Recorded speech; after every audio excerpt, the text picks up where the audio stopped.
नमस्कार, स्वागत है आपका सत्यहिंदी.com पर। मैं हूं नीरू व्यास और इस प्लेटफॉर्म के जरिए आपकी मुलाकात करवाती हूं देश के बड़े न्यूज मेकर्स के साथ। आज हमारे साथ एक बहुत जाने माने लेखक और कवि, साहित्यकार, इतिहासकार हमारे साथ जुड़ रहे हैं। अशोक कुमार पांडे जी, आपका बहुत बहुत स्वागत है सत्यहिंदी.com पर। और जिन दर्शकों को वैसे तो परिचय के मोहताज नहीं है अशोक पांडे जी, लेकिन बहुत कुछ नामी गिरामी किताबें इन्होंने लिखी हैं, जैसे कि उसने गांधी को क्यों मारा, कश्मीर नामा, कश्मीर और कश्मीरी पंडित, ये कुछ किताबें हैं। इसके अलावा भी उन्होंने बहुत सारी किताबें, बहुत सारी कविताएं लिखी हैं। और आज अशोक पांडे से बात करना इसलिए जरूरी है क्योंकि आज ही और इनफैक्ट एक हफ्ते से पारुल खक्कर के बारे में लोग बहुत ज्यादा बात कर रहे हैं कि कैसे उनकी एक कविता ने बिल्कुल ऐसा लग रहा है कि पूरे देश को झकझोर कर रख दिया है। शव वाहिनी गंगा नाम की जो कविता उन्होंने लिखी है, और जिस तरीके से उनको ट्रोल किया गया इंटरनेट पर, उन्होंने अपना फेसबुक प्रोफाइल लॉक कर लिया है।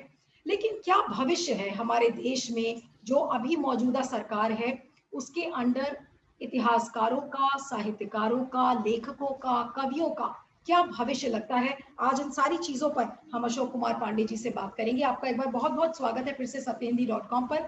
और अशोक जी, पहला सवाल है कि ये कैसे राज्य में हम रह रहे हैं?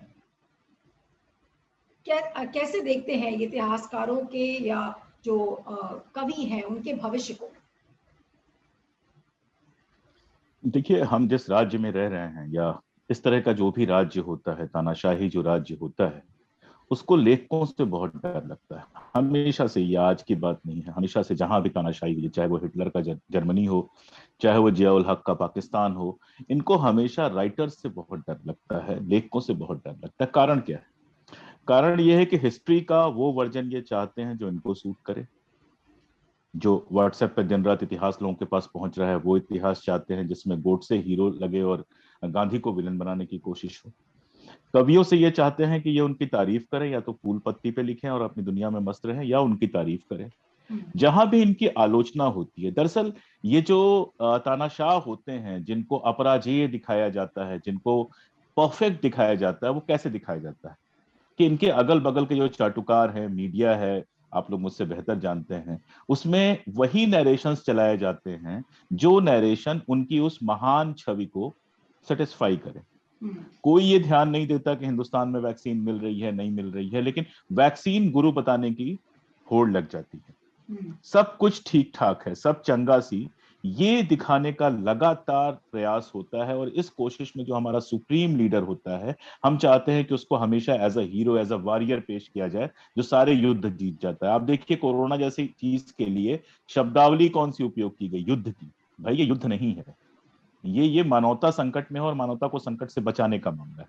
लेकिन युद्ध की शब्दावली में ही जानती हैं आप, विजेता होता है और हारने वाला होता है। तो हमेशा उनको एक ये वार चाहिए होता है, वार लाइक सिचुएशन चाहिए होती है, जिसमें वो अपने लीडर को विजेता बता सके। अब जिनकी आप बात कर रही हैं, पारुल जी की, वो ऐसी ही कवित्री थी, ऐसे ही लिखती पढ़ती थी, हिंदुत्ववादी ताकतों की बड़ी प्रिय कवित्री थी वो। जब तक वो सब लिख रही थी, उनको पुरस्कार भी मिल रहे थे, उनका सम्मान भी हो रहा था, और वो सबकी प्रिय भी थी। लेकिन कवि की दिक्कत यह है कि वो राजमहल के आसपास नहीं रहता है, वो जनता में रहता है।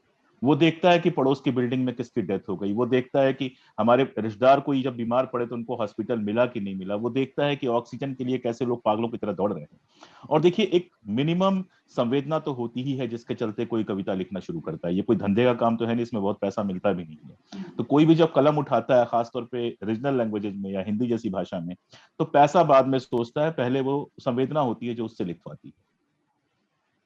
तो मुझे यही लगता है कि पारुल जी की संवेदना जागी, और शायद कहीं एक मोहभंग भी हुआ कि जिसको हम सुप्रीम लीडर मान रहे थे, जिसने कहा था कि गुजरात में कोई भी संकट मैं नहीं आने दूंगा, मैं दुनिया में कहीं भी रहूंगा, आप गुजराती मुझे एक बार संकट में देखेंगे तो मैं भाग के आ जाऊंगा, वो कहीं नहीं है, और पूरा गुजरात ऑक्सीजन, हॉस्पिटल और बीमारियों से जूझ रहा है। तो वो कविता उन्होंने लिख दी। जब वो कविता लिख दी तो उस पूरे नरेशन को चोट पहुंची, और उसके बाद आपने बताया ही जो कुछ हुआ।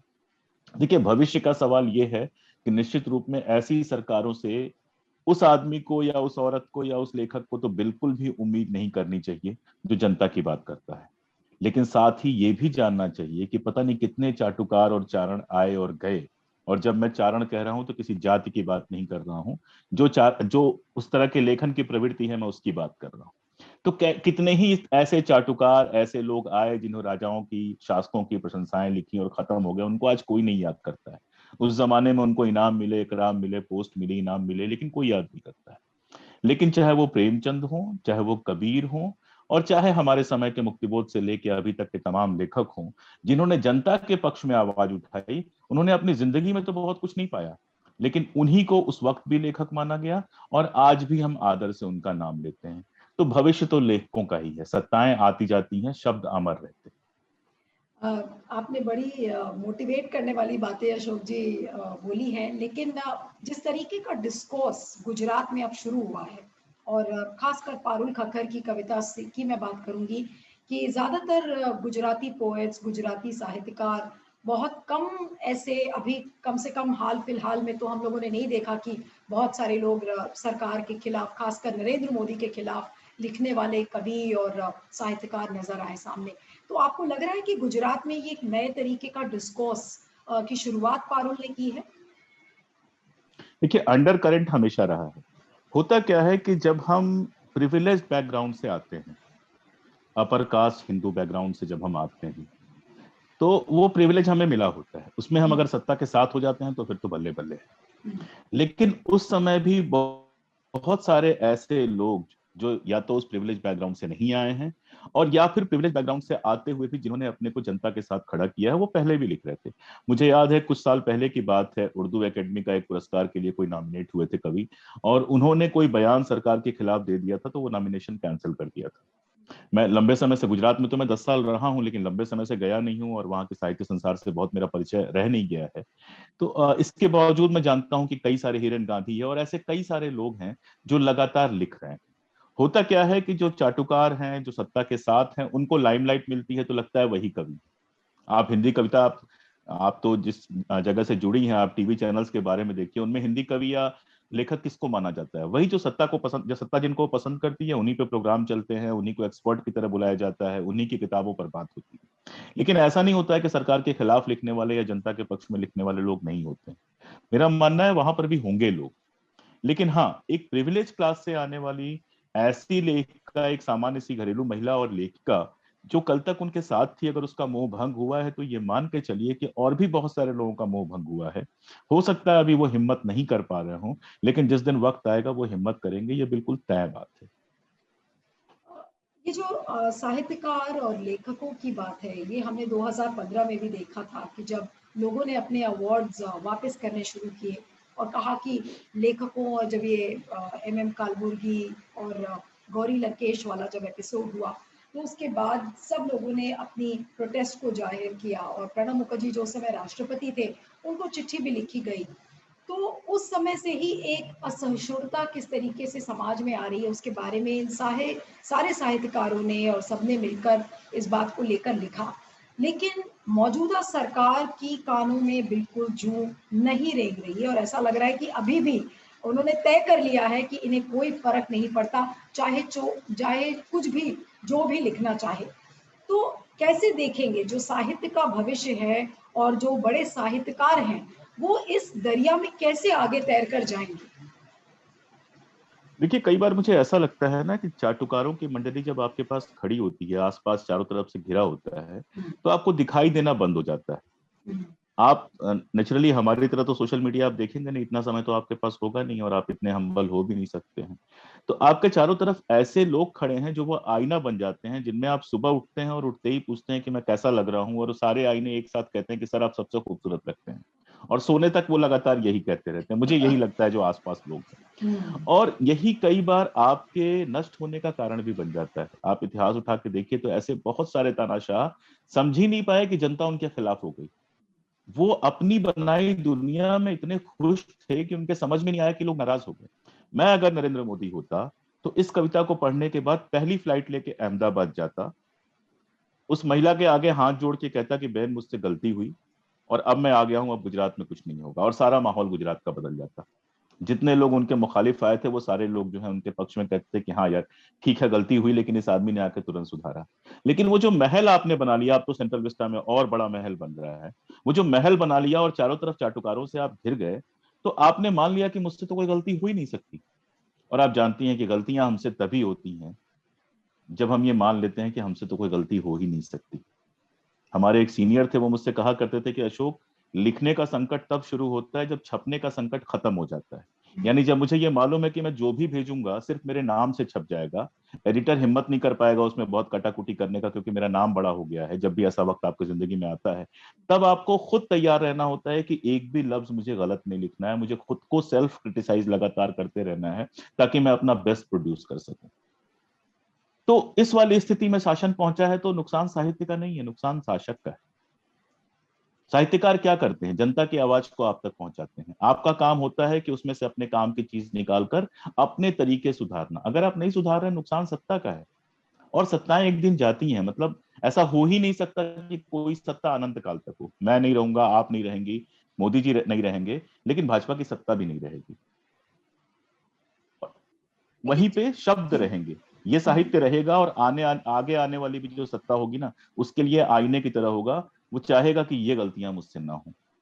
तो आज हमें दबा दिया जाए, हमें क्रश कर दिया जाए, लेकिन वो आवाज हमारी रहेगी। इस बात को लेके मैं बहुत मुतमईन हूँ। लेकिन अशोक जी, जो इस मौजूदा समाज में जो ट्रोल आर्मी का एक रोल उभर कर आ रहा है, वो एक बहुत अहम स्तंभ समाज का बनता जा रहा बहुत है बड़ा कि वो संकट है वो। किसी किसी को भी गिरा सकता है, किसी को भी बना सकता है। और जिस तरीके से 30,000 40,000 से ज्यादा गालियां पारुल खक्कर को पड़ी हैं, उसी तरीके से अनेक राइटर्स हैं और साहित्यकार हैं जो कि सरकार के खिलाफ बोल रहे हैं या थोड़ी भी जनता से संवेदना रखते हैं, आज उनको ट्रोल किया जा रहा है। ऐसे बहुत सारे जर्नलिस्ट हैं जो कि बिल्कुल। ट्रोल होते हैं। तो ये इस चीज को काउंटर करने का इस समय सबसे बड़ा हथियार क्या है? लगातार बोलते रहना। मुझे सिर्फ एक हथियार समझ में आता है कि ये कहना कि मुझे कोई फर्क नहीं पड़ता। मैं आपको एक छोटा सा उदाहरण दूं। हम लोग यहाँ पर दिल्ली में कुछ साथियों के साथ मिलकर जब ये कोविड का काम शुरू हुआ, तो हमने एक ग्रुप बनाया, सिटीजन्स एड कलेक्टिव। हसीबा अमीन है उसमें, मिधात किदवई हैं, और भी कई सारे दोस्त हैं। ये जो हमारे साथ महिलाएं हैं, इन महिलाओं को स्लीजी कमेंट्स आए। पहले तो ट्विटर पे, मोबाइल पे जो इनका नंबर था उस पे, व्हाट्सएप पे घटिया बातें आई। उसके बाद कंडीशन ये हुई कि ट्विटर पे इनका नाम लेकर, इनकी फोटो लगाकर लोगों ने ऑक्शन करना शुरू किया। आप समझ सकती हैं किस हाँ हद हाँ, दर्जे का अपमान है। हमने अभी 2-3 और दिन वो पहले इतनी, स्टोरी भी की थी सत्य हिंदी पर इसको लेकर। जी, तो इसके बावजूद कोई रुका तो नहीं। उन्होंने पुलिस एक्शन लिया है, पुलिस को जो करना होगा करना होगा। हसीबा आज भी काम कर रही हैं, सानिया आज भी काम कर रही हैं, हम लोग आज भी साथ में काम कर रहे हैं। तो मुझे लगता है कि जब हम डर जाते हैं, जब हम चुप हो जाते हैं, इनका मनोबल बढ़ जाता है। मैं भी ट्विटर पे हूँ, कुछ भी लिखता हूं तो मुझे लगता है कि अगर 100 उसमें कमेंट आते हैं तो 30 तो गालियों के आते हैं। मैं देखता ही नहीं, कई बार देख के मुस्कुरा के रह जाता हूँ, क्योंकि मुझे पता है कि उसका कोई अर्थ नहीं है। वो अपने दिमाग से नहीं कर रहे हैं, उनको उसके पैसे मिल रहे हैं, या तो वो पागल हो चुके हैं। लेकिन जब वही आपको लगातार लगातार काम करते हुए देखते हैं, और ये मेरा निजी अनुभव है, तो मेरे से कई लोगों ने आके माफी मांगी है कि सर हम आपको गलत समझते थे सर, ये मतलब। अभी इस बार का आपको एक उदाहरण दूं कि एक बंदे का ट्विटर पे डीएम आया, और पहले एक लंबा सा लिखा हुआ था कि मैंने आपके साथ बदतमीजी की थी और फलां था ढिमका था, मैं आपसे हाथ जोड़ के माफी मांग रहा हूँ, आप जिस तरह से मदद कर रहे हैं, मुझे रोना आता है देख के कि आप सुबह 4 बजे से लग जाते हैं और रात के 12 बजे 1 बजे तक काम। तो उनको, वो जो नौकरी पेशा लोग हैं, जो बॉट्स हैं, उनका तो हम कुछ नहीं कर सकते। लेकिन जैसे कक्कड़ जी के दिल में एक सीना था ना, जो धड़का सही जगह पे, ट्राल्स में जो मनुष्य हैं, जो वाकई मनुष्य हैं, उनके हृदय में कोई सीना होगा, वो भी धड़केगा एक दिन। बाकी लीगल तरीके और जो कुछ है वो तो है ही, वो क्या बताना है।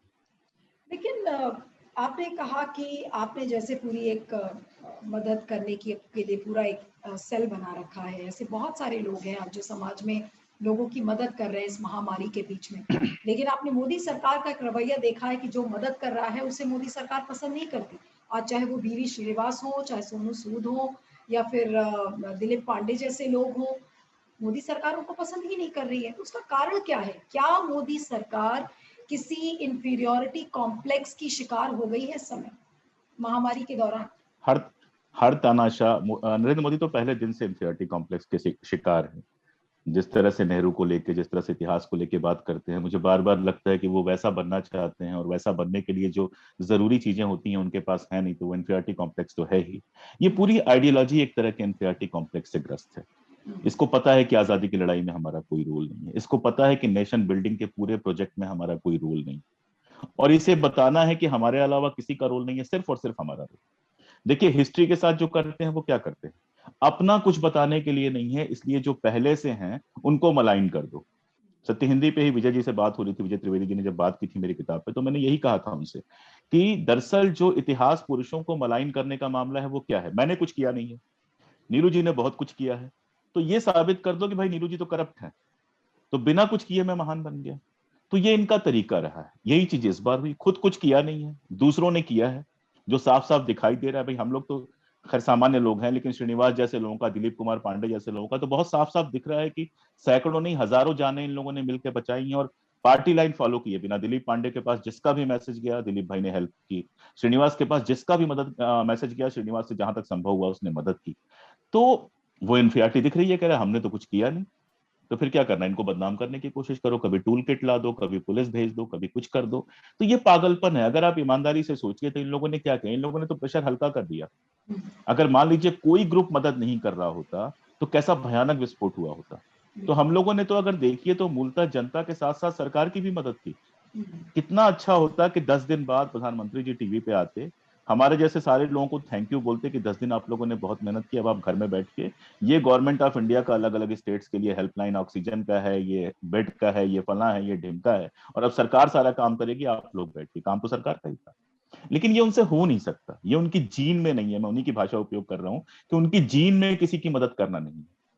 लेकिन अशोक जी आपने बोला कि अच्छा होता कि अगर नरेंद्र मोदी पारुल खक्कर के पास जाते, अहमदाबाद फ्लाई डाउन करके, और उनसे बोलते कि कोई गलती हो गई, उसी तरह से लोगों से माफी मांगते। लेकिन जो नरेंद्र मोदी की फितरत है, एक बहुत ही ब्लंट शब्दों में आपसे पूछना चाहूंगी, आपको लगता है कि नरेंद्र मोदी की जो शख्सियत है, वो शख्सियत आज क्या जनता के बीच जाकर हाथ जोड़कर क्या क्षमा कभी वो मांगेगा कि भाई गलती हो गई, अब नहीं, अब नहीं, महामारी में हम टैकल नहीं कर पाए लोगों से? अब नहीं। लेकिन मुझे याद है अच्छी तरह से, उस समय मैं गुजरात में था जिस समय भूकंप आई थी, तब नरेंद्र मोदी इतने नरेंद्र मोदी नहीं बने थे। उस भूकंप के बाद जो परेशानियां थी उनको मैनेज करने में अच्छा रोल निभाया था। मैंने वही बताया कि यहाँ आकर जो अपनी बनाई हुई विशाल छवि है और अपने चारों तरफ खड़े किए हुए नाकारा सरकारी अफसर और चाटुकार हैं, उन्होंने शायद उन्हें अब इस हाल में छोड़ा ही नहीं है। और जो भी उनकी पीआर एजेंसी है, उन्होंने उसे इस हाल में छोड़ा ही नहीं है नरेंद्र मोदी जी को, कि वो जनता से कभी माफी मांग सके या अपनी कोई कभी वो ये स्वीकार कर सके कि मुझसे भी कोई गलती हो सकती है। इसलिए अब तो नहीं संभव। नहीं तो लेकिन जो सेल्फ इमेज है, वो तो जब तक नरेंद्र मोदी की इच्छा नहीं होगी तब तक तो वो उस मुकाम तक नहीं पहुंच सकते हैं, क्योंकि वो इच्छा है उनके पास, वो चारों तरफ वो सिस्टम है, वो चाटुकार है, वो नौकरशाह है, वो डिप्लोमैट्स हैं, सारे इर्द गिर्द हैं, इसलिए वो ये गोल अपना पूरा कर सकते हैं। आपने जैसा खुद ही कहा कि वो जब वो गुजरात में थे और जब भूकंप आया था भुज में, तब वो इस तरीके से उनकी शख्सियत नहीं थी। तो आज उनका ये सेल्फ गोल है, तभी तो सब जो पूरा सिस्टम है वो उनकी मदद कर रहा है। जाहिर है, जाहिर है, जब जब आप अपने इर्द गिर्द के सिस्टम को, अपनी पीआर एजेंसी को और इन सारी चीजों को अपनी संवेदना और अपनी व्यक्तित्व से बड़ा हो जाने देते हैं तो ये होता है। कोई अगर मजबूत लीडर होता तो वो सबको डांट के कहता कि ये पीआर का खेल बंद करो, इस समय देश मर रहा है, इस समय सब निकल जाओ और जाके मदद करो, और मैं जा रहा हूँ गुजरात, एक बार वहां के लोगों से बात कर लूं, फिर पूरे देश को देखता हूँ। लेकिन ये मजबूत लीडर नहीं है ना, इनको पता है कि जो मजबूती मेरी चारों तरफ खड़ा की गई है वो सब भ्रम है। वो पीआर एजेंसीज और ये जिन बॉट्स और ट्रॉल्स की बात की आपने, और इन सारी चीजों से की गई है, तो इनको खोने का खतरा नहीं उठा सकते वो जो ये कमजोर लीडर है, मतलब मूलतः मोदी कमजोर लीडर है, इसीलिए वो कभी प्रेस कॉन्फ्रेंस नहीं कर सकते, उनके पास वो कॉन्फिडेंस नहीं है कि लोगों के सवालों का सामना कर सकें। आपको पता है जो वाक्य आपने अभी इस्तेमाल किया है कि मोदी एक बहुत कमजोर नेता है, आपने कहा है, तो आप तैयार हो जाइए कि जब मैं ये इस इंटरव्यू का लिंक डालूंगी और अगर आप उसे ट्विटर पर शेयर करेंगे तो वो कितनी बुरी तरह ट्रोल किया जाएगा। नहीं नहीं, मुझे कोई फर्क नहीं पड़ता, मुझे कोई फर्क नहीं पड़ता। और ऐसा नहीं है फर्क नहीं पड़ता, मानसिक शांति तो किसी की भी भंग होती ही है। आप एक व्यक्ति हैं जिसने एक जीवन जिया है, ईमानदारी से जिया है, जब आपसे कहा जाता है कि आपने फलां से पैसा लिया होगा, फलां से, बुरा तो लगता है, लेकिन मैं जानता हूं कि ये वो नहीं कह रहे, उनसे कहलवाया जा रहा है, या तो पैसे के चलते वो कह रहे हैं या पागलपन के चलते कह रहे हैं, इसलिए मैं उसको बहुत महत्व नहीं देता। लेकिन और आप मैं जो चाहूंगा एक और जी बात जोड़ूंगा मैं, मैं चाहूंगा कि संकट की इस घड़ी में अभी भी समय बचा हुआ है। नरेंद्र मोदी जिनको जनता के एक बड़े प्रपोर्शन ने चुना है, आज भी इस देश की एक बड़ी जनता है जो उनको आइकन मानती है, जो उनके कहने पे थाली बजाने को भी तैयार हो जाती है। तो मैं चाहूंगा कि वो आगे आए और खुद को मजबूत नेता साबित करें। वो कहें कि चलो यार 1 महीना बीता, लेकिन अब कोरोना से एक आदमी को भी मैं ऐसा नहीं हुआ कि वो ऑक्सीजन के बिना मर जाए, और वो आगे आके कमान अपने हाथ में लें। अभी तो कहीं कुछ दिख ही नहीं रहा है, तो मैं तो कमजोर कहूंगा उनको। जिस दिन मजबूत साबित कर देंगे, मैंने भुज के लिए कहा कि भुज में शानदार काम किया था, अगर मजबूत साबित कर देंगे तो मैं कहूंगा कि आज की तारीख के बाद, 20 तारीख के बाद उन्होंने शानदार काम किया। मैं तो इतिहास लिखता हूँ, जो सही होगा वो कहूंगा, चाहे वो मुझे मेरी पसंद का हो या ना हो। लेकिन अशोक जी, आपको लगता है कि पौराणिक कथाओं की अगर आप इतिहास उठाकर देखें, तो कभी भी जो जिसकी छवि एक भगवान की छवि हो जाती है, तो वो क्या कभी भी जाकर और अपनी गलती मानेगा, किसी तरीके का पश्चाताप करेगा? बहुत कम ऐसा देखने को मिला है। सबसे बड़ा जो पौराणिक व्यक्तित्व है जिसकी ये लोग बात करते हैं, जिसका नाम लेते हैं, जिसके मंदिर के लिए सारा तमाशा है, उसकी आप पूरी लाइफ देख लीजिए। वो बार बार नीचे उतरा, बार बार गया। वो शबरी के यहाँ जाके उसने जूठे बेर खाए। सीता को उसने निष्कासित किया तो फिर से वापस लेने वो गया था। रावण जब मर गया तो रावण को अपने भाई को भेजा कि उसके पैर के पास खड़े हो और उससे ज्ञान लो, क्योंकि वो ज्ञानी है। आप देखिए राम की वीरता और धनुष तो सब देखते हैं, लेकिन उनकी हम्बलनेस देखिए आप। तो ऐसे पौराणिक व्यक्तित्व से जब जब आप इतिहास की बात कर रही थी, मैं पुराण में ले गया। तो अगर वहां हम्बलनेस हो सकती थी, जिसको आदर्श आप मानते हैं, तो आप में वो हम्बलनेस क्यों नहीं हो सकती? आपने सही कहा अशोक जी, लेकिन जिस तरीके से इस समय राजनीति हो रही है महामारी में, चाहे वो विपक्ष की भूमिका हो, चाहे फिर सत्ताधारी जो ग्रुप है उसको अगर हम देखें, एक महामारी के दौर में क्या आपको लग रहा है कि एक सकारात्मक ढंग से राजनीति इस समय हो रही है? क्योंकि ये एक ऐसा दौर है जहां पर शायद सबको एकजुट होकर काम करना चाहिए था, लेकिन ऐसा दिख नहीं रहा है। देखिए, एकजुट होने के लिए सबसे पहली चीज क्या थी? सबसे पहली चीज ये थी कि सर्वदलीय एक बैठक बुलानी चाहिए थी। जो लीडर है, आप मान लीजिए सत्य हिंदी में काम करती हैं, तो एक कोई इसका चीफ एडिटर या कोई भी चीफ होगा। पूरी टीम को साथ लेकर चलने की जिम्मेदारी किसकी होती है, आपकी या चीफ की? आप अगर चाहें भी तो क्या सारे लोग एक साथ चल सकते हैं? आपके पास वो अथॉरिटी है? तो ये अथॉरिटी किसके पास है? ये अथॉरिटी आदरणीय प्रधानमंत्री नरेंद्र मोदी जी के पास है। अगर नरेंद्र मोदी जी ने पहले ही दिन सारे विपक्षी दलों की एक सर्वदलीय बैठक बुलाई होती और कहते कि भाई देश एक भयानक संकट से गुजर रहा है, हम सबको मिलकर साथ चलना होगा। आप बताइए कौन कौन सी जिम्मेदारी कौन कौन लोग लेने को तैयार हैं, आपको ये करना है। कांग्रेस से कहते कि भाई आप लोग, मैं चाहता हूं कि आप नेशनल पार्टी हैं तो आप हमारे साथ लग के टीकाकरण में मदद करवाएं हमारी। किसी को कुछ और कहते, यूपी में जो एक्टिव है उसको यूपी के लिए कहते। ये सारा कुछ जब होता, तब तो साथ मिलके काम करने का मामला होता है। दिक्कत इस चीज में है कि आप लगातार डिनायल में हैं। आप तो यही नहीं स्वीकार कर रहे हैं कि कोई भयानक स्थिति है। लंबे समय तक तो योगी जी आके कहते हैं कि ऑक्सीजन की कोई कमी नहीं है। जिन हॉस्पिटल्स ने अपने बाहर बोर्ड लगाया कि ऑक्सीजन की कमी है, उनके खिलाफ केस कर दिया गया, पत्रकारों के खिलाफ केस किया गया। फिर सुप्रीम कोर्ट आके बोलता है कि भाई जो लोग डिमांड कर रहे हैं ट्विटर और फेसबुक पे, आप उनके खिलाफ केस नहीं कर सकते। तो ये जो डिनायल वाली कंडीशन है, ये जो केस करने की मेंटेलिटी है, इससे तो कोई पॉजिटिविटी आने वाली है नहीं, इससे तो कोई सर्वदलीय एकता होने वाली तो है नहीं।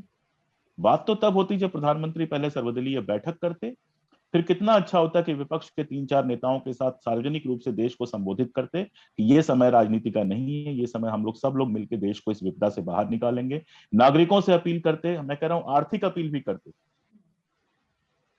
तो भी वो भी पहुंचता। बाकी सारी अपीलें हम जैसे लोगों से करते कि भाई जो आप लोग सेल्फ हेल्प ग्रुप बनाइए, आप लोग जो जनता के बीच में है वो हेल्प ग्रुप बनाइए, हम सब लोग करते। और सबकी मदद किसको मिलती? सरकार को मिलती, अंततः जनता को मिलती। तो इसकी पहल तो उनको ही लेनी थी। और जब उन्होंने पहल नहीं लिया तो राजनीति तो होगी। देखिए, सबको चुनाव लड़ना है, सबकी आंखों में कुर्सी है। राजनीति में कोई भी सेवा करने नहीं आता है, ये एक सच्चाई है, आप भी जानती हैं, हम भी जानते हैं। और सेवा करने आता भी है तो सेवा करने का एक ही माध्यम है कि सत्ता में वो पहुंचे। तो फिर तो सब राजनीति करेंगे, अपनी अपनी कर रहे हैं। मैं आपको एक छोटा सा उदाहरण देता हूं कि मान लीजिए किसी चित्रा त्रिपाठी जी शायद आज तक की थी, उन्होंने एक अपील की और बहुत जेन्युइन अपील थी। उनका अपना कोई बेचारा बहुत परेशान था और उसमें एक कांग्रेसी नेता को ट्वीट किया श्रीनिवास को, एक भाजपाई नेता को ट्वीट किया। भाजपाई नेता अगर पहले आके मदद कर देते तो कांग्रेस को मौका ही नहीं मिलता। इसको अगर विशाल तौर पे कर दीजिए, तो जब जनता मदद के लिए देख रही थी उस समय सरकार आके मदद कर देती, विपक्ष को मौका ही नहीं मिलता। बिल्कुल नहीं, ये बात तो खैर बिल्कुल साफ है कि सरकार को जिस तरीके से काम करना चाहिए था, जिस तरीके से महामारी में अलर्ट रहना चाहिए था, वो नहीं हुई और बहुत सारी कमियां हैं, नाकामियां हैं सरकार की। वो भले इस चीज़ को स्वीकार ना करे, लेकिन हाँ, नरेंद्र मोदी के लिए एज अ प्रधानमंत्री उनके लिए बहुत सारे सबक हैं सीखने को। अब वो सीखेंगे नहीं सीखेंगे, जल्दी चेते तो ज़्यादा अच्छा है। लेकिन एक आखिरी सवाल आपसे करूंगी अशोक जी कि एक पुरानी कहावत है कि साहित्य जो मुर्दे होते हैं उनको अपने शब्दों से, पंक्तियों से जिंदा कर देते हैं। तो आपको लग रहा है कि क्या साहित्यकारों का का जो एक म्यूज है, जो उनकी कविताएं हैं, पंक्तियां हैं, राइटिंग्स हैं, क्या वो एक कितना बड़ा सैलाब इस समय भारत में क्या वाकई में ला पाएंगी कि नरेंद्र मोदी की आत्मा बिल्कुल झकझोर जाए? अगर मुर्दा कान में रुई डाल के पड़ा हो तो संगीत क्या, अगर आप विगुल बजाएंगे तो भी कोई फर्क नहीं पड़ेगा। सबसे पहले आपको कान खोलना होगा और भरोसा करना होगा कि सब हमारे दुश्मन नहीं हैं। अगर वो हमारे खिलाफ भी हैं, मान लीजिए हमारी किताबें जाती हैं तो जो रिव्यू आते हैं सब में हमारी तारीफ तो नहीं होती है। तो जिनमें हमारी बुराई होती है उसको हम कोई दुश्मन नहीं मान लेते, उनको पढ़ते हैं और अगर हमें वाकई लगता है कि हाँ गलती हुई तो अगली बार सुधारते हैं। तो अगर आप अपने कान में रुई ना डाल लें, ये ना मान लें कि सब हमारे दुश्मन हैं, तो जहां से बात हुई थी पारुल कक्कर साहब की कविता, वो अकेली बहुत थी झकझोरने के लिए, उनकी अपनी मातृभाषा में लिखी हुई थी, उनके अपने इलाके से आई थी, तो वो वही बहुत थी झकझोरने के लिए। लेकिन जो उनके साथ हुआ वही किसी के साथ होगा अगर वो कविता पॉपुलर हो जाएगी या सरकार के खिलाफ होगी और पॉपुलर हो जाएगी। तो ऐसे में आप क्या उम्मीद कर सकती हैं किसी कविता से, किसी कहानी से कि वो हमारे आदरणीय प्रधानमंत्री जी को झकझोरेगी? क्या कहेंगे चलते चलते, अगर मैं आपसे कहूं कि 2-3 प्रिस्क्रिप्शंस आप अपने दें नरेंद्र मोदी जी को या मोदी सरकार को, क्या कहेंगे आप उनसे? आपको जनता ने चुना है और जब आप एक बार प्रधानमंत्री हो जाते हैं तो आप सबके प्रधानमंत्री होते हैं। आप मेरे भी प्रधानमंत्री हैं, नीरू जी के भी प्रधानमंत्री हैं और उन ट्राल्स के भी प्रधानमंत्री हैं। तो जो भी योजनाएं बना रहे हैं उनमें हमारी जान की फिक्र, नीरू जी की जान की फिक्र और उन ट्राल्स के जान की भी फिक्र कीजिए। एक बार प्रधानमंत्री बन जाने के बाद आपके पास जिम्मेदारियां भी हैं, अथॉरिटी भी हैं। आप चाहें तो इस देश को एक संकट से बचा सकते हैं। एक थर्ड वेव का जो मामला आ रहा है, अगला, अब जो हो गया वो तो हो गया।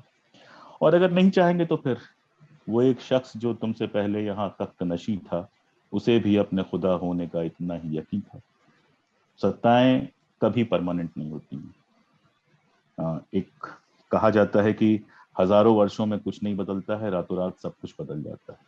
कल क्या होगा किसी को नहीं पता है, कोई भी सत्ता जा सकती है, आ सकती है, फिर सिर्फ पछताने के लिए रह जाए। और दूसरी बात कि इतिहास में चाटुकार नहीं होते। इतिहास बहुत क्रूर होता है, निर्मम होता है। वो ये दर्ज करेगा कि आपके वक्त में इतने सारे लोग ऑक्सीजन और बाकी सारी चीजों की कमी से मरे। तो जो बचा हुआ वक्त है उसको उसमें कुछ ऐसा प्लीज कर दीजिए ताकि इतिहास थोड़ा बैलेंस कर सके।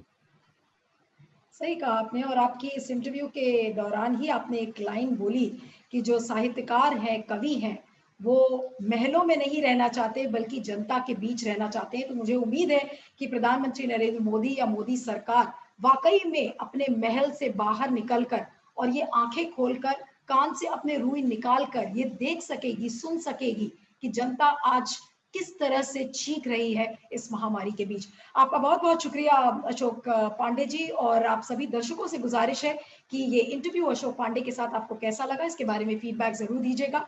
आप सत्य हिंदी को गूगल प्ले स्टोर से सत्य हिंदी का ऐप आ चुका है, आप उसे भी डाउनलोड कर सकते हैं। Thank you so much Ashok Pande ji, आप हमारे साथ आए और हमारे साथ जुड़े। बहुत बहुत शुक्रिया आपका। बहुत थैंक यू। शुक्रिया। सत्य हिंदी का ऐप डाउनलोड करें गूगल प्ले स्टोर पर।